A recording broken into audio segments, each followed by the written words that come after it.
السلام علیکم ورحمۃ اللہ وبرکاتہ۔ شروع اللہ کے نام سے جو بڑا مہربان نہایت رحم والا ہے۔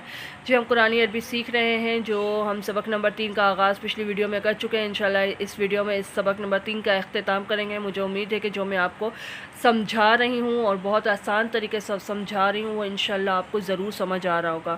جی ہماری ویڈیو کو لائک کیجیے، ہمارے چینل کو سبسکرائب کیجیے، شیئر کیجیے اور کمنٹ کیجیے۔ جو بھی آپ کو سمجھنا ہے وہ آپ کمنٹ کر کے پوچھ سکتے ہیں۔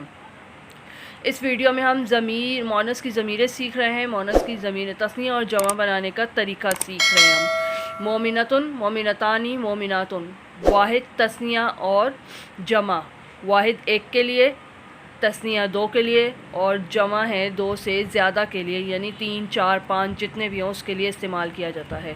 مومنتن، مومنتانی، مومناتن، مومنتن واحد، مومنتانی تثنیہ، مومناتن جمع۔ یہ آپ کو تعداد دی جا رہی ہے کہ قرآن پاک میں یہ کتنی بار آئے ہیں۔ جی ہم اسے پڑھیں گے کیسے؟ جی ہیا مسلماتن، ہما مسلمتانی، ہننا مسلماتن۔ یہ آپ نے جیسے ہوا، ہما، ہم پڑھا تھا، انتا، انتم، انتم، انا، نحن پڑھا تھا، مذکر کی ضمیریں پڑھی تھی، اسی طرح ہم بالکل مؤنث کی ضمیریں بھی پڑھیں گے۔ اسی طرح جی صالحاتن، صالحتانی، صالحاتن، صابراتن، صابرتانی، صابراتن۔ یہ لفظ ہم پڑھے آپ کو لگ رہے ہوں گے کہ یہ لفظ ہم پڑھ چکے ہیں۔ جی یہ میں نے آپ کو مذکر کی آیات جو میں نے آپ کو پڑھائی تھی، جس میں ہم نے صرف مرد کا ذکر کیا تھا، اور میں نے آپ سے کہا تھا کہ آنے والی ویڈیو میں یہ مؤنث کا بھی میں بتاؤں گی۔ یہ وہی لفظ ہیں اور یہ وہی لفظ ہیں جو پہلے مذکر کے لیے استعمال کیے گئے تھے، اس کے آگے مؤنث کے لیے استعمال کیے گئے تھے، تو یہ وہی لفظ ہیں۔ آپ اس کا ترجمہ اس ویڈیو میں بھی دیکھ سکتے ہیں آیات کا۔ اسی طرح صائماتن، صائمتانی، صائماتن، ذاکراتن، ذاکرتانی، ذاکراتن، اس کو بھی بالکل اسی طرح پڑھیں گے، ہیا، ہما، ہننا سے جیسے ہم نے مذکر کے پڑھے تھے ویسے ہی ہم مؤنث کا بھی پڑھیں گے۔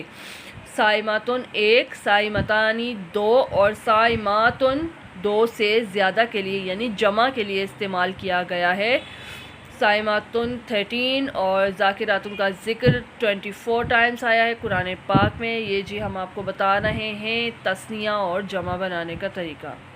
اسی طرح یہ 8 ضمیریں ہیں، یہ جو لفظ ہیں 8 ضمیروں کے ساتھ پڑھیں گے۔ عابداتن، عابدتانی، عابداتن، صالحاتن، صالحتانی، صالحاتن، صادقاتن، صادقتانی، صادقاتن۔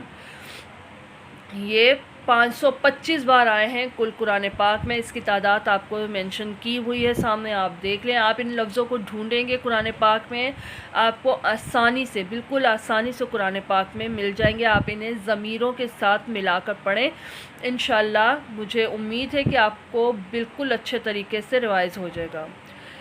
اچھا جی، ہیا، ہما، ہننا، انتی، انتما، انتن، انا، نحن، یہ آپ کو لفظ سامنے دیے گئے۔ ہیا قرآن پاک میں 63 بار آیا ہے اور ہما نہیں آیا، ہننا آیا ہے 7 بار، انتی آیا 55 بار، باقی لفظ نہیں آئے۔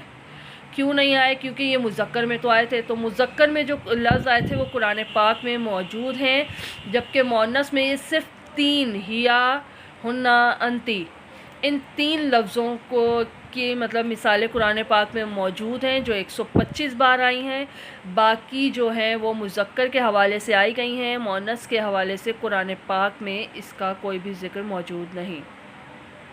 اچھا جی، یہ مؤنث کی یہ ضمیروں کے ساتھ ہم پڑھیں گے۔ ہیا مسلمتن، ہما مسلمتانی، ہننا مسلماتن، انتی مسلمتن، انتما مسلمتانی، انتن مسلماتن، انا مسلمتن، نحن مسلمتانی، نحن مسلماتن۔ ہیا مسلماتن وہ ایک عورت مسلمان ہے، ہما مسلمتانی وہ 2 عورتیں مسلمان ہیں، ہننا مسلماتن وہ سب عورتیں مسلمان ہیں، انتی مسلماتن آپ ایک عورت مسلمان ہیں، انتما مسلمتانی آپ 2 عورتیں مسلمان ہیں، انتن مسلماتن آپ سب عورتیں مسلمان ہیں، انا مسلماتن میں ایک عورت مسلمان ہوں، نحن مسلماتن ہم سب عورتیں مسلمان ہیں۔ اچھا جی، اب اس میں عورت لگانا ضروری نہیں ہے، یہ آپ کو ہیا سے پتہ چل رہا ہوگا کہ یہ مؤنث ہے یا مذکر ہے۔ اس کے لیے آپ یوں بھی پڑھ سکتے ہیں، ہیا مسلماتن وہ ایک مسلمان ہے۔ ہوا ہوتا تو آپ کو معلوم ہوتا یہ مذکر کی علامات ہیں، ہیا ہے تو یہ آپ کو صاف واضح ہو رہا ہوگا کہ یہ مونس کے علامات ہیں. اس کے لیے آپ کو عورت یا مرد لکھنا کوئی بھی ضروری نہیں ہے. آپ چاہے اپنی آسانی کے لیے لکھ سکتے ہیں، لیکن ہیا ہما ہننا سے آپ کو معلوم ہو رہا ہوگا کہ یہ مونس کا ذکر کیا جا رہا ہے، یعنی مذکر نہیں مونس ہے.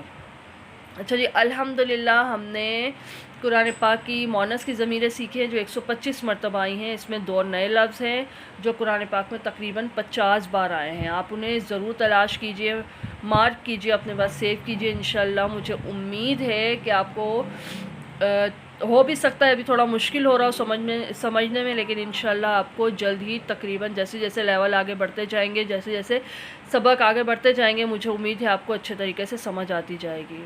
اچھا جی، اپنے آپ بہت سارا خیال رکھیے گا، دعاؤں میں یاد رکھیے گا. اگر کوئی غلطی ہو گئی ہو تو اس کے لیے معافی چاہتی ہوں، اور اس کو زیادہ سے زیادہ شیئر کیجئے تاکہ باقی لوگ بھی اس علم سے فیضیاب ہو سکیں. اسی کے ساتھ میں آپ سے اجازت چاہوں گی. اللہ حافظ.